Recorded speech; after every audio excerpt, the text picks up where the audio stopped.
So hello guys, welcome back to my channel. और मैं इस वीडियो में यही, और आपने पढ़ लिया होगा किस चीज़ का है ये। तो ये मेरे बारे में है, ऑल अबाउट मी। सो मैं बताती हूँ कि my name is Anna, I am from India, Delhi. I used to live in Delhi but I belong to Himachal Pradesh. I am Himachali. So this is enough to know me. और नेक्स्ट थिंग है, हाँ, मैं यहाँ किस पर्पज़ से आई हूँ, मुझे इतने लोगों ने पूछा। तो मुझे बस एक सवाल, मुझे क्वेश्चन का आंसर चाहिए। 18 साल की छोटी सी लड़की कैसे आ सकती है बाहर कंट्री में? ऑब्वियसली पढ़ाई के लिए। So I am here for my higher studies. और मेरा कोर्स है office administration health services from Mohawk college main campus, Fennell campus. It's in Hamilton. और currently I am in Brampton. और आई होप सो कि मैं Brampton से Hamilton shift हो जाऊँ कुछ टाइम में। वैसे तो मैं नहीं होंगी क्योंकि मेरे साथ मेरी दीदी है, मैं उनको कैसे छोड़ के जा सकती हूँ। शी इज़ माई लव यार। तो फिर मुझे लग नहीं रहा, मुझे यहाँ ही ब्रैम्पटन से ही मुझे हैमिल्टन ट्रैवल करना पड़ेगा इतना दूर। बट मैंने बहुत लोगों से पूछा बिफोर कमिंग टू कनाडा कि ये बहुत कॉमन है, people travel approximately 1 to 2 hours to their colleges. कोई बड़ी बात नहीं है। तो मैंने कहा चलो ओके फाइन, गर्मी लग रही है भैंस की आँख। पिछली बार की जो मैंने ब्लॉग डाला वो थोड़ा ठीक है। तो उसमें क्या हुआ, मैंने तो सिर्फ उनको लिए डाला था जो मुझे लाइक नोन पीपल, लाइक जो इंस्टाग्राम में मेरे को जानते थे। तो उन्होंने ही मुझे बोला था डालने के लिए। तो because of that I didn't share any information of mine. So right now I am here to share everything. लोग बोलेंगे यहाँ बर्फ़ थोड़ी पड़ रही है, बट यार सुंदर लग रही है मैं टोपी में। चल चल चलो। ठीक है। सो क्या बोलते हैं, भूल जाती हूँ मैं यार, ये भी अलग ही दुख है जीवन का। ऐसे में कितना मैंने सोच रखा था, ये बोलूँगी जब एंड मोड में वीडियो बनती है तो मैं हकलाती हूँ। बताओ, ये भी कोई अलग। शुरू से ही बहुत ही वीक स्टूडेंट रही हूँ। वीक क्या, डम स्टूडेंट एकदम नील, ज़ीरो, अंडा। तो स्कूल में मेरे को मतलब सब बोलते थे कि यार क्या ही करेगी, जीरो आते हैं इसके। मुझे तो चैलेंज करते थे, भाई तू पास होकर दिखा दे। तो ऐसा होता था। और लिटरली मैं पास भी नहीं होती थी, मतलब पास होती थी, सही मैं कभी फेल नहीं हुई लाइफ में। प्लस पॉइंट ये था मेरा। बट फिर भी मैं धक्के मार मार के मैं पास हो जाती थी। और हाय, मैं बाहर आ गई क्योंकि अंदर ना, एक तो मैं पीजी में रहती हूँ तो इतनी सारी लड़कियाँ हैं यार, सबका मुंह देखना पड़ता है और सारी डिस्टर्बिंग बहुत है। वैसे सॉरी डिस्टर्बिंग तो मैं हूँ, वो तो बड़ी अच्छी है। क्या पता मेरा ब्लॉग देख रही हो। किडिंग, हाँ अच्छी है यहाँ पे लड़कियाँ, सारी अच्छी हैं। और अब बताती हूँ मैं आगे कहाँ थी मैं। हाँ, मेरे कॉलेज के बारे में, कोर्स के बारे में हो गया सब कुछ, ये डिस्कस हो गया। दूसरी बात, मैंने कब स्टार्ट किया था, कब पहुँची, कितने साल लगे, क्या क्या किया। तो मैंने आइल्स दी थी 11 दिसंबर को दी थी मैंने 2021 में। और मेरा रिज़ल्ट आया था, पास हो गया था। फिर मैंने जनवरी में फ़ाइल लगाई थी। उसमें मेरे को पता क्या थी दिक्कत। एक चीज़ बताती हूँ, रुक जाओ। शुरू से मैं आइल्स मैंने रिपीट की थी। तो पहली बार जब मेरा आइल्स का सीन हुआ था ना, इतना खतरनाक सीन हुआ था ना गाइस, मज़ा आ रहा है ऐसे करने में। इतना खतरनाक सीन हुआ था। सबसे पहले जब मेरा पेपर था तो हम शिफ्ट हुए थे 19 अगस्त 2021 को हम शिफ्ट हुए थे ग्रेटर नोएडा, मतलब सोसाइटी में। और नेक्स्ट डे 20 अगस्त को मेरा एग्ज़ाम था आइल्स का, लिसनिंग, राइटिंग, रीडिंग, तीनों का। तो हैवी रेनफॉल, इतना हैवी रेनफॉल, घुटनों तक पानी भर गया, तो घुटनों तक, इतना घुटनों तक। और मेरे पास ना अम्ब्रेला ना रेनकोट, क्योंकि मैं रिसेंटली शिफ्ट हुई थी। हमारे डब्बे में सब कुछ पैक था घर पे, हम शिफ्ट हुए थे न्यू। कोई हमको जो हमारा एरिया था हम नहीं पहचानते थे, कुछ भी नहीं पता था मुझको। और बताओ, मैं 17 साल की लड़की क्या कहाँ ढूंढती। मैं गीली हो गई, मैं बाहर जैसे निकली। और 7 बजे पेपर था, 6 बजे मैं निकली। दिल्ली का पेपर था, ग्रेटर नोएडा में मैं रहती थी। आधा घंटा तो आने जाने में लग जाता। तो मेरा पेपर 7:15 पे था, मतलब रजिस्ट्रेशन 7:15 पे थी और 7:30 पे पेपर स्टार्ट था। तो मुझे 7:15 के अंदर तक पहुंचना था। और मैं निकली थी घर से 6 बजे करेक्ट। भीग चुकी थी पूरी।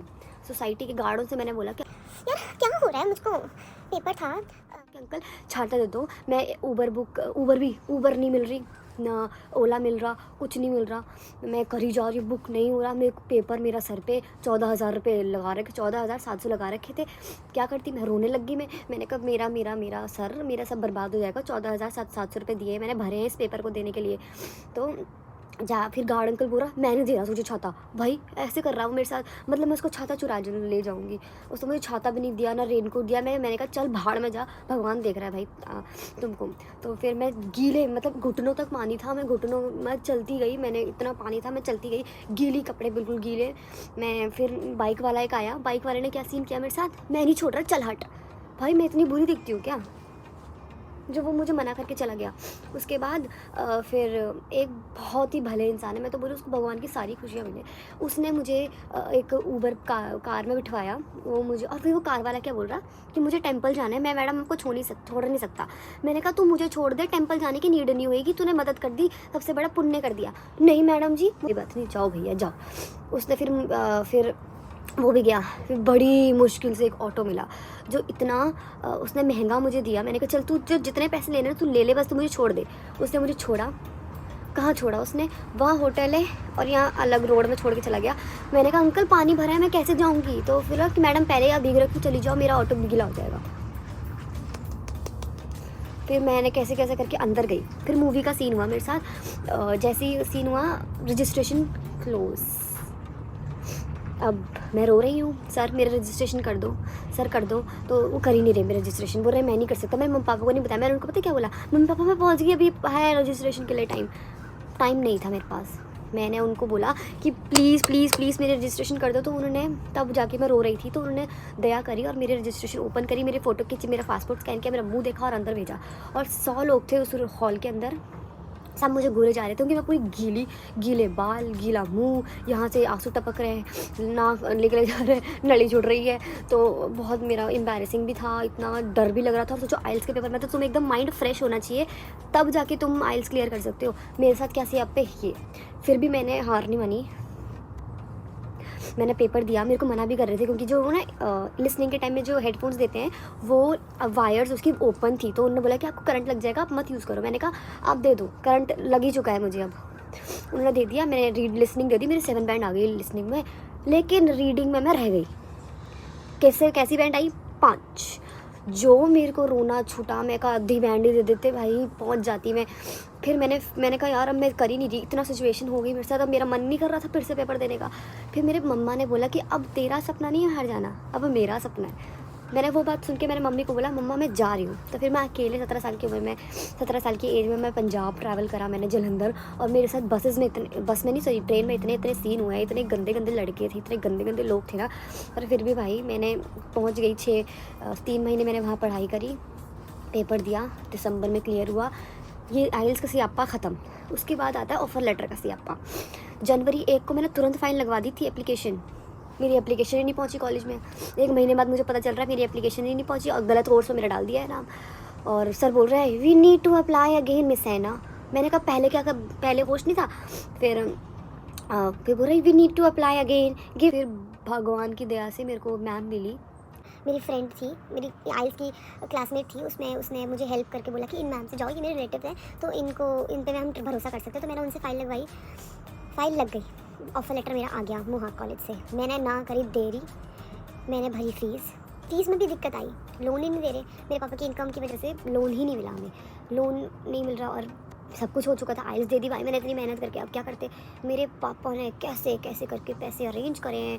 और मेरी बहन की इतना था नहीं उस टाइम पे कि मेरी बहन मेरे को सपोर्ट कर सके, उसने सपोर्ट मुझे बहुत किया है, उसी की वजह से मैंने आइल्स के दी है। लेकिन उस टाइम पे वो इतना नहीं कर सकते क्योंकि कनाडा आने के लिए बहुत बड़ा अमाउंट चाहिए होता है। 2-3 लाख में कुछ नहीं होता, 2-3 लाख में तो तुम भाई फ्लाइट की टिकट ही होती है। मेरी बहन इतना कर सकती थी 2-3 लाख तक, बट उससे ज़्यादा मेरी बहन का भाई उसकी लाइफ भी है, she has her own life, so हम उस पर बर्डन नहीं डाल सकते थे। तो मेरे पापा ने बहुत मतलब अपने पैर रगड़े हैं इतने घिसे हैं ना पापा ने। फिर एंड में पापा को कहाँ से पापा ने लोन अरेंज किया, लाइक सल्यूट है यार पापा को। तो और मेरी मम्मा, उनका मोरल सपोर्ट था मेरे साथ हर वक्त, उन्हीं की वजह से मैंने नेक्स्ट टाइम आइल्स दिया, उन्हीं की वजह से मैं मानती हूँ कि उन्हीं की वजह से क्लियर हुआ है। इस आइल्स की हिस्ट्री और इस आइल्स की पूरी जर्नी मेरी मम्मी को डेडिकेट होती है, मेरे फाइनेंशियल हार्डवर्क मेरी बहन और मेरे पापा को डेडिकेट होती है, और मैं बेचारी।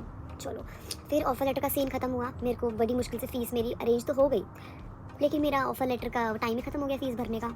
फिर मैंने कॉलेज से बोला, भीख मांगी, मैं कहा प्लीज़ मेरे को करा दो, प्लीज़ मैं पक्का फ़ीस भर दूँगी तुरंत ही। उन्होंने फिर मुझे 1 वीक का टाइम दिया, मैंने अगले दिन ही फ़ीस पूरी फुल भर दी। फुल फीस भरने के बाद उन्होंने बोला कि आपको सितंबर इनटेक मिल जाएगा, मिल गया मुझे। फिर मैंने लगाया मेडिकल के लिए अपॉइंटमेंट। मेडिकल के अपॉइंटमेंट मिला मुझे जलंधर, रहती मैं दिल्ली, जलंधर में मिला अपॉइंटमेंट। एक रात पहले मेरे को हो गया हाई फीवर 104, मेडिकल से एक रात पहले। किसी के साथ इतना बुरा हो सकता है क्या? मेरे साथ हुआ।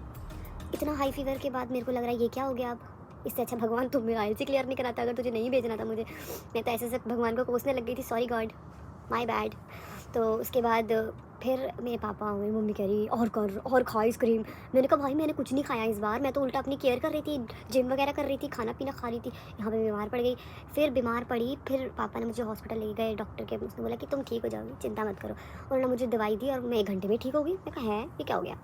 फिर मैं जलंधर गई रात की ट्रेन से, और स्लीपिंग वाली थी, मज़े से गई थी उस टाइम पे। तो फिर मैंने लुधियाना ट्रैवल किया, इतनी गर्मी में लुधियाना गई मैंने मेडिकल दिया। वहाँ पे भी मैं लेट पहुँची क्योंकि दिल्ली से जलंधर थी, जलंधर से लुधियाना बहुत ट्रैवल करना था।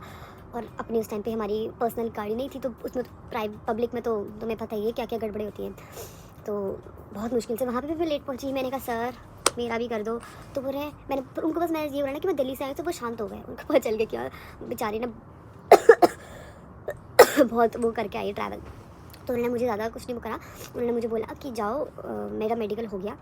फिर बायोमेट्रिक, सिर्फ मेरा बायोमेट्रिक आराम से हुआ है, बाकी सब में दिक्कत आई। पासपोर्ट तक में मेरे रिन्यू में दिक्कत आई। मेरा पासपोर्ट घर पे आया, मैं घर पे नहीं थी, पासपोर्ट वापस चला गया। फिर उसके बाद ये सब होने के बाद मैंने वीज़ा फ़ाइल कर दी। 29 अप्रैल को मैंने वीज़ा फ़ाइल कर दी और हो गए 3.5 महीने, कोई रिप्लाई नहीं। मेडिकल अपडेट हो चुका था, बायोमेट्रिक अपडेट हो चुका था। फिर खबर आई कि मेरे को होना पड़ेगा अब डेफर। बहुत दुख होता है, तब मैं रोई। मैंने अपनी बहुत अच्छी फ्रेंड को कॉल किया, वो 22 तारीख को आने वाली है, उसको कॉल करा। मैंने कहा यार डेफर हो गया, बहुत बुरा लग रहा था, मैं बहुत रोई। उसने बोला यार जो होता है ना अच्छे के लिए होता है। तो मैं उसको बहुत मानती हूँ बिकॉज़ वो बहुत पॉजिटिव, उसकी ना वाइब्स बहुत पॉजिटिव। दिव्या नाम है उसका। दिव्या तेरा नाम ले लिया। तो फिर उसके बाद ये होने के बाद क्या बोलते हैं, कहाँ थी हाँ, डेफर के बाद फिर 7वें महीने अक्टूबर की 6 तारीख को मेरा वीज़ा आ गया। भाई जब ये वीज़ा आया ना मेरे रोने छूटे। मैं कहा यार जो रोने छूटे ना, मेरा हर काम फ्राइडे को ही हुआ है वैसे। तो फ्राइडे को हो गया था, मेरा वीज़ा आ गया था, मैं बड़ी खुश थी। फिर मैंने पैकिंग शैकिंग करी और किसी को नहीं बताया था। मैंने, मेरी मम्मा ने मना किया था, you know Indian mindset that you can't share until your work is done. So जब मेरा जैसे ही मैं फ्लाइट में चढ़ी, मेरी बहन ने वीडियो डाली, ओके मेरी बहन जा रही है कनाडा। तब मेरे सारे दोस्तों ने बोला अरे भाई तुमने बताया क्यों नहीं। मैंने कहा मैं क्या बताऊँ। और वहाँ पे हमेशा मैं सबका काट देती थी। मैं कहा मैं कॉलेज कर रही हूँ मेडिकल लेबोरेटरी टेक्नोलॉजी झूठ बोलती रहती थी। अब जो लोग जिनको मैंने ये बोला है ना वो सारे मुझे गालियाँ देंगे कोई बात नहीं। तो बस यही था। मैं फिर लैंड हो गई मज़े से, मेरी दीदी आ गई। अब मेरे को यहाँ पे ज़्यादा ट्रॉमा नहीं है, ज़्यादा दिक्कत नहीं है कि मेरी दीदी है मेरे साथ। सो ऐसे करके मैं पहुँच गई। बस आपको मेरे बारे में पता चल गया, अब आप सब्सक्राइब कर देना। Bye bye.